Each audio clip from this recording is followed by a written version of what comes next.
चलिए दोस्तों, तो फाइनली डेफिनेशंस का अंत आ ही गया। सेक्शन 3 हमने कंप्लीट कर लिया पूरा का पूरा। अब डेफिनेशन का जो बाकी पार्ट है वो सेक्शन 4 और 4A के अंदर कवर है, ठीक है ना। सेक्शन नंबर 4 और 4A जो है ये कहीं ना कहीं डेफिनेशंस नहीं बताते हैं, ये सिर्फ और सिर्फ उसके एप्लीकेशंस की बात करते हैं। मतलब क्या हुआ कि 4 और 4A किस चीज के ऊपर बेस्ड है। जो 4 है, पहले 4 की बात कर लेते हैं। जो सेक्शन नंबर 4 में हम देखेंगे वो ये देखेंगे कि जो आपका सेक्शन नंबर 3 आपने पढ़ा, सेक्शन नंबर 3 हमने पढ़ा, इसके डेफिनेशंस जो है वो कुछ एप्लीकेबल होते हैं 4 में कुछ पीरियड पे, कुछ एप्लीकेबल होते हैं 4 में बाकी कुछ पीरियड पे। तो किस किस पीरियड के बाद कौन कौन से सेक्शंस की एप्लीकेबिलिटी है, बस उसको आपको समझना है, इसके अलावा और कुछ नहीं है। अब इसको समझने के लिए मैं इसको यहां पे थोड़ा सा ब्रेक कर देता हूं। इस तरीके से ब्रेक करने का मतलब क्या है कि आप जो एक्ट पढ़ रहे हो, जनरल क्लॉज एक्ट, वो है आपका 1897, और आपने देखा कि इसके अंदर आपने सेक्शन 3 में जितने भी डेफिनेशंस पढ़े, सेक्शन 3 में आपने जितने भी डेफिनेशंस पढ़े वो इस एक्ट में और इसके बाद के सभी सेंट्रल एक्ट्स के ऊपर एप्लीकेबल हो जाएगा, सभी इनएक्ट्स में सभी रूल्स के ऊपर एप्लीकेबल हो जाएगा। अब जो लड़ाई है वो इससे पीछे की है, ठीक है ना। इससे पीछे की क्या लड़ाई है सर? तो इससे पीछे के आपके दो एक्ट्स और थे, एक था आपका 1868 का और एक था आपका 1887 का, ठीक है। अब हम कह रहे हैं जो सेक्शन 3 के अंदर डेफिनेशंस बताए गए हैं ये इनके बाद में तो सभी पे एप्लीकेबल है, लेकिन क्या इससे पीछे के भी किसी किसी पे एप्लीकेबल है? तो हाँ जी, हाँ है। अब क्या देखना है अपने को? हमें देखना है इसके दो पार्ट है, सेक्शन 4 के दो पार्ट है, पार्ट नंबर 1, पार्ट नंबर 2। जो पार्ट नंबर 1 है वो कहता है कि सेक्शन 3 के कुछ डेफिनेशन जो हम बता रहे हैं वो यहां से लेके यहां तक एप्लीकेबल है। ये कौन कहेगा? Part number 1। और पार्ट नंबर 2 क्या कहेगा? पार्ट नंबर 2 कहेगा कि भैया जो हम यहां पे अब बता रहे हैं वो सिर्फ यहां से लेके यहां तक एप्लीकेबल है। मतलब कि पार्ट नंबर 2 में जो डेफिनेशंस बताए गए हैं वो इस पीरियड पे एप्लीकेबल नहीं है, वो 1887 के बाद से 1897 तक एप्लीकेबल होगा, और 1897 के बाद तो सेक्शन 3 के अकॉर्डिंग वो एप्लीकेबल हो ही जाता है। और पार्ट 1 जो कह रहा है वो कह रहा है कि भाई साहब ये पार्ट 1 के अंदर जो डेफिनेशन बता रहे हैं वो 1868 के बाद से एप्लीकेबल हो गया। तो बाद से एप्लीकेबल का मतलब क्या हुआ कि वो 1868 के बाद के सभी सेंट्रल एक्ट्स और 1887 के बाद के सभी सेंट्रल एक्ट्स पे एप्लीकेबल हो गया ऑटोमेटिकली। जब कोई यहां से शुरू होगा तो वो ऑब्वियस सी बात है इसको भी कवर कर लेगा, लेकिन जब कुछ यहां से शुरू होगा तो वो इसको कवर, आपका इस वाले पीरियड को कवर नहीं कर पाएगा। तो this is all about section number 4, ठीक। चलिए जी, इस पिक्चर को ऐसे रहने देते हैं और समझने की कोशिश करते हैं क्या कह रहा है। कह रहा है application of foregoing definition to previous enactment. जो भी हमने डेफिनेशन देखी उसकी प्रीवियस इनएक्टमेंट में क्या एप्लीकेशन है उसकी बात करेगा section number 4।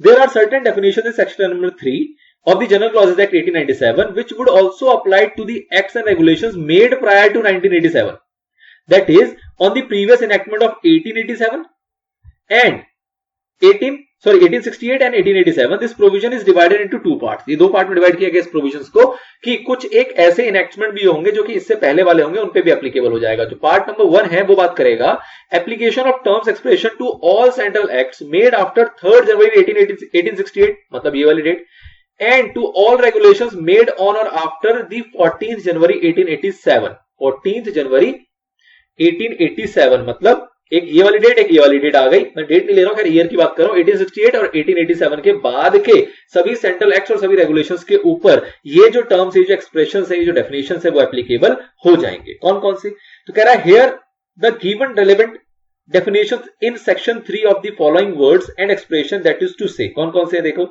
Affidavit, immovable property, imprisonment, month, movable property, oath, person, section, year, ये सारी चीजें हम पीछे पढ़ के आए हैं।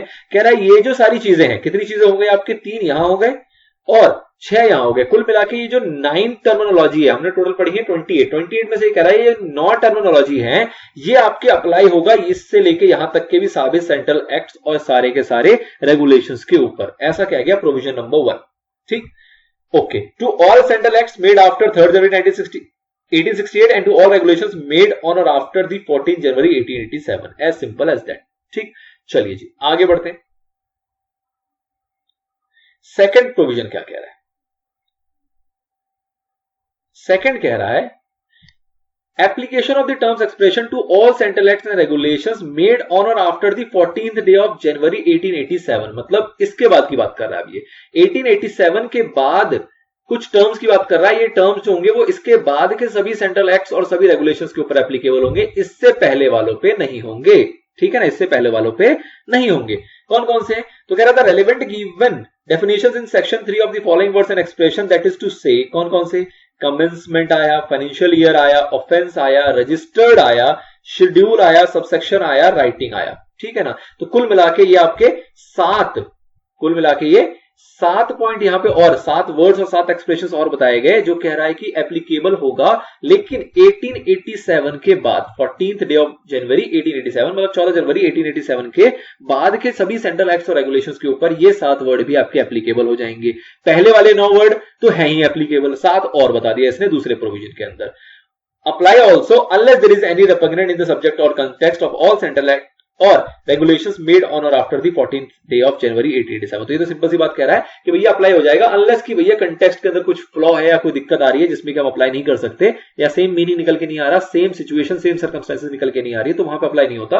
अदरवाइज आपका अप्लाई हो जाएगा, या फिर वो पर्टिकुलर एक्ट या रेगुलेशन ही कुछ और कह रहा है तो उस केस में अप्लाई नहीं होता। अदरवाइज आपका ये जो डेफिनेशंस है, ये जो वर्ड्स हैं, ये जो इसकी एक्सप्रेशंस है, जो मीनिंग्स है, वो आपके अप्लाई हो जाएंगे। तो this is section number 4। Simple था, 2 पार्ट में डिवाइड करना है। आपको अगर ये पिक्चर समझ में आ गई होगी तो आप आराम से समझ जाओगे कि जो पहले पॉइंट के अंदर 9 बातें बताई गई, 9 वर्ड्स बताए गए, वो यहां से लेकर यहां तक एप्लीकेबल है, और यहां पे जो 7 वर्ड्स बताए गए वो यहां से लेकर यहां तक एप्लीकेबल है। तो कुल 9 और 7 की बात हुई है। बाकी जो है वो इसके बाद वाले भी एप्लीकेबल होंगे, पीछे वाले पे एप्लीकेबल कतई नहीं होंगे।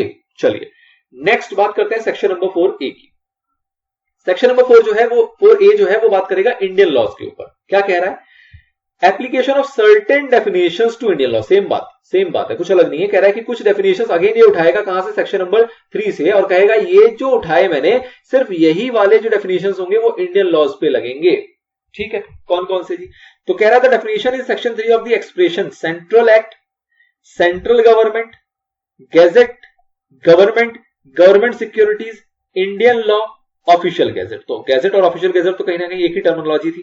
तो ये जो इसने वर्ड्स उठाए यहाँ पे, सेंट्रल एक्ट उठाया, सेंट्रल गवर्नमेंट उठाया, गैजेट उठाया, गवर्नमेंट उठाया, गवर्नमेंट सिक्योरिटीज उठाया, इंडियन लॉ उठाया और ऑफिशियल गैजेट उठाया। कुल मिला के जो ये 7 वर्ड्स, 7 डेफिनेशंस को उठाया गया, कह रहा है ये अप्लाई होगा, shall apply to all Indian laws, shall apply to all Indian laws unless there is any repugnant in the subject और कंटेक्स्ट। वही सेम बात है कि भैया जो सब्जेक्ट है हमारा, जो कंटेक्स्ट है, अगर उसमें कुछ आपकी कुछ भी विरोधी वाली बातें चल रही हैं या कुछ भी उसके अगेंस्ट चल रहा है या वहां पे वो सुटेबल नहीं बैठ रहा है इसकी एप्लीकेबिलिटी, तो हम अप्लाई नहीं करेंगे। अदरवाइज सभी इंडियन लॉज के ऊपर ये 7 के 7 जो वर्डिंग्स है, 7 के 7 जो टर्मिनोलॉजी है वो एज इट इज अप्लाई हो जाएगी।